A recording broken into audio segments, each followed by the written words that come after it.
I was 67 when I first began to feel as though I was slowly fading. Not physically. I was in fairly good health for my age, but emotionally, mentally, even spiritually. After Richard passed away, the house echoed in ways it never had before. It had always been quiet, of course. Richard was never a loud man, but his presence filled the rooms. There's a certain kind of stillness that feels alive when someone you love is near, and that was what he gave me. When he was gone, the silence changed. It wasn't comforting anymore. It was hollow, sharp, almost unbearable. I tried to hold on to routines. My morning tea, feeding the cat, folding laundry even when there wasn't enough to fill the basket, and my favorite, walking. The neighborhood had transformed over the decades, but the walking paths remained the same. The sycamores still lined the roads, the benches sagged with age, and familiar elderly faces greeted me with gentle nods each morning as we passed. Then one day, something shifted.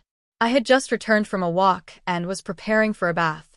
Sunlight spilled through the windows, warming the house. I decided not to rush, to simply breathe. I opened the bathroom window, which looked out over the garden.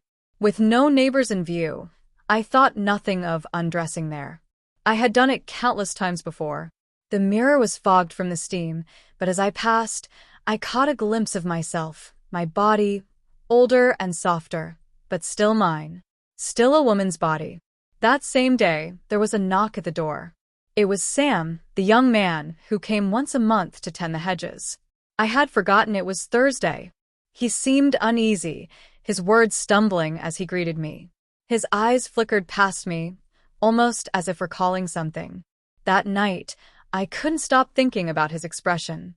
Not because I was drawn to him, he was perhaps 35, but because there had been something in his eyes. Hesitation.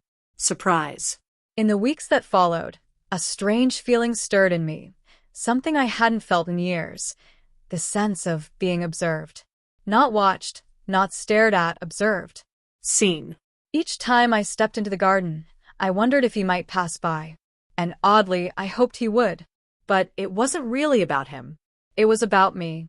About the way I started to move differently, the way I lingered in front of the mirror a little longer, trying to imagine what another person might see. Not just a grieving widow, not a lonely woman fading into age, but a woman, still a woman. I bought a robe. Silky, deep red. The kind of thing I hadn't worn in decades. One morning, I slipped it on while watering the roses, knowing the garden gate stood half open. I wasn't trying to be indecent. I only wanted to feel alive again. Then came the letter. It was tucked beneath the small ceramic bird that sat by the gate. "You looked radiant this morning," it read. I hope that's not too bold to say. No signature. I laughed. Then I cried. For days, I didn't know what to do. Part of me wanted to confront Sam, but what if it wasn't him? And if it was, what then? Instead, I left a simple reply. Thank you. I had forgotten how to feel radiant. That was the beginning of something unexpected. A silent exchange, anonymous but meaningful. Notes passed back and forth like secrets.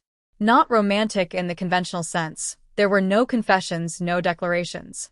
Just recognition. A quiet dance between two souls separated by a fence. It went on for weeks. One morning I wrote, "I used to believe desire faded with time. Thank you for proving me wrong." The next day there was no note, nor the day after. A month passed before I accepted that whoever it was had moved on. I never discovered the writer's identity.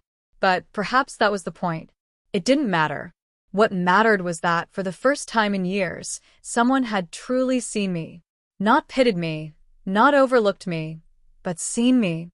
That spring, I trimmed the garden myself. I bought 3 more silk robes in different colors.